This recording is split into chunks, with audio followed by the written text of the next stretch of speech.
different people say different things. For some people, the initial response is, well, to make profit. A lot of my students would say that as an instinctive answer, but actually when you dig deeper, the purpose of the corporation is to gain private power, to gain market share, to contribute to growth, and some would say to contribute to productivity in the economy. So it's not as straightforward an answer as you might think. How do corporations view sustainability? With interest as well as with caution. Interest in the sense that sustainability is a real opportunity for corporations to develop as market actors and to gain market share that they see is absolutely essential in the future. So we've got corporations that see not going into sustainable aspects of the economy, such as green technologies or new technologies, as a sin, if you want. With caution, because of course, as we've heard in this conference, there's a lot of uncertainty, not least in predicting scenarios as to what sustainability and what lack of sustainability, such as climate change, such as environmental impacts, but also social stability and instability, might bring and might mean, and how they can convey that to their investors. Should we be focusing more on incentives and penalties? Or penalties? Or penalties. Well, the obvious answer is that there will be a mix of the two. If we see penalties in terms of a sort of traditional notion of regulatory imposition and enforcing regulatory compliance at the threat of regulatory sanction, those will need to persist, because they're a way of getting companies to do something that directly conflicts with the market incentives that they have.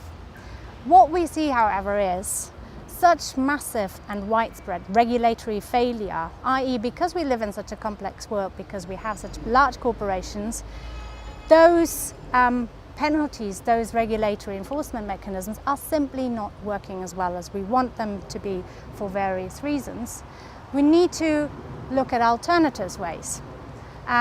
And alternative ways very much look at incentives and what I would call facilitation. So it's positively showing at ways in which you can do things differently as a corporation and showing that it works, not only in a business case sense, in the sense that it makes you a better business and gains you market share, but also in the sense that, well, on an ethical level, if you want. So it's a mix between the two. What I see more promising in the future, based on my own research, is currently the facilitative side and the incentive side. A lot of my research works with what I would call alternative corporate forms. And concretely, these would be businesses, for-profit businesses, that will call themselves social enterprises. So they would be business for a very specific social purpose, or that set themselves up for a wider sustainability purpose, that incorporate a mission into their business. And by incorporate, I mean that goes into their constitutions. I also work with cooperatives. So those would be member-owned organizations, not only employee-owned cooperatives, so worker-based, but also consumer cooperatives, and more importantly now, multi-stakeholder cooperatives. So you've got community ownership, worker ownership, and capital ownership all at the same time, and those are developing models.